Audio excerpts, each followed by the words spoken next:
యుద్ధానికి సంసిద్ధం. రూపాయి ఇద్దరులేమ్మా.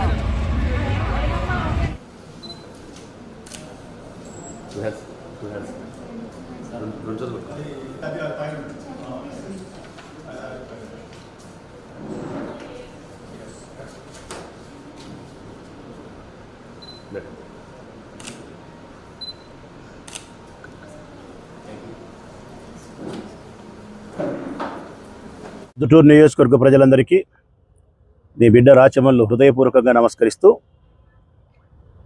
మే 13వ తారీఖున జరగబోయే అసెంబ్లీ ఎన్నికల్లో వైఎస్ఆర్ కాంగ్రెస్ పార్టీ అభ్యర్థిగా ఈ నియోజకవర్గ ఎమ్మెల్యేగా ఫ్యాన్ గుర్తుపైన నేను ఈరోజు నామినేషన్ వేసి ఉన్నాను అని చెప్పడానికి చాలా సంతోషిస్తూ ఉన్నా. ఈ విషయాన్నే నా నియోజకవర్గ ప్రజలైన మీ అందరికీ ఎంతో వినయపూర్వకంగా నమస్కరించి తెలియజేస్తూ ఉన్నా. వైఎస్ఆర్ కాంగ్రెస్ పార్టీ నాయకులు కార్యకర్తల ఆత్మవిశ్వాసం వెంటరాగా ఈ నియోజకవర్గం ప్రజల యొక్క ఆదరాభిమానాలే నాకు శ్రీరామ రక్షై. ఆ పరమేశ్వరుని ఆశీస్సులతో విజయంలోకి నేను దూసుకుపోతున్నాననే ఆత్మవిశ్వాసంతో వినయంగా ప్రజలకు తెలియజేస్తూ ఉన్నా. మీ ఆదరాభిమానాలే నాకు శ్రీరామ రక్ష. ఈరోజు నా ముందుండే అస్త్రాలు కూడా మూడే మూడు ప్రజలారా.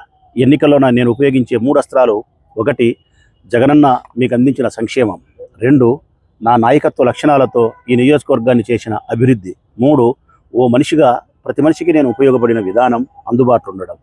ఈ 3 ఈ ఎన్నికల్లో మీకు చెప్పి నేను ఓటు అభ్యర్థిస్తూ ఉన్నా. ఈ 3 నిజాలైతే నన్ను గెలిపించండి, ఈ 3 అబద్ధాలైతే నన్ను తిరస్కరించండి. మనస్ఫూర్తిగా ప్రతి నియోజకవర్గంలోని ప్రొద్దుటూరు నియోజకవర్గంలో ప్రతి ఓటర్ను మనస్ఫూర్తిగా విజ్ఞప్తి చేస్తూ ఉన్నా. ధర్మం వైపు నిలబడండి, న్యాయం వైపు నిలబడండి, మంచిని గెలిపించండి, మంచి రాజకీయ పార్టీని గెలిపించండి.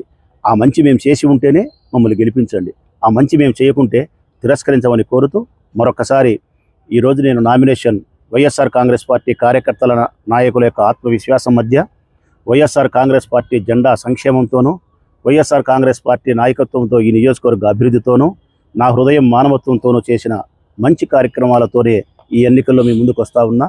ఆశీర్వదించమని, అభిమానంతో మరొక మారు నన్ను గెలిపించమని, సంపూర్ణం కావలసినటువంటి అభివృద్ధి కార్యక్రమాలు మన నియోజకవర్గంలో మొదలుపెట్టిన కార్యక్రమాలు ఏవైతే ఉన్నాయో అవి సంపూర్ణంగా జరగాలన్నా, మరిన్ని అభివృద్ధి కార్యక్రమాలు మనం తెచ్చుకోవాలన్నా, మెడికల్ కాలేజ్ తెచ్చుకోవాలన్నా, పాల కేంద్రం తెరిపించుకోవాలన్నా, కొరపా రోడ్డు విస్తీర్ణం చేసుకోవాలన్నా, ఒక మంచి స్టేడియం నిర్మించుకోవాలన్నా, ఒక మంచి ఆడిటోరియం నిర్మించుకోవాలన్నా, ఒక మంచి పరిశ్రమను ఇక్కడికి తెచ్చుకోవాలన్నా, మరిన్ని అభివృద్ధి కార్యక్రమాలు మీకు నేను అందించాలంటే జగనన్న జెండా అధికారంలో ఉండాలి, మరొకసారి నేను అసెంబ్లీలో ఉండాలి. అందుకే మిమ్మల్ని అందరినీ ముకులిత హస్తాలతో విజ్ఞప్తి చేస్తూ ఉన్న ప్రజల, నన్ను గెలిపించమని, ఫ్యాన్ గుర్తుపైన ఓటు వేసి నన్ను సోదరుడు అవినాష్ రెడ్డిని ఎంపీగా గెలిపించమని మనస్ఫూర్తిగా కోరుకుంటూ సెలవు.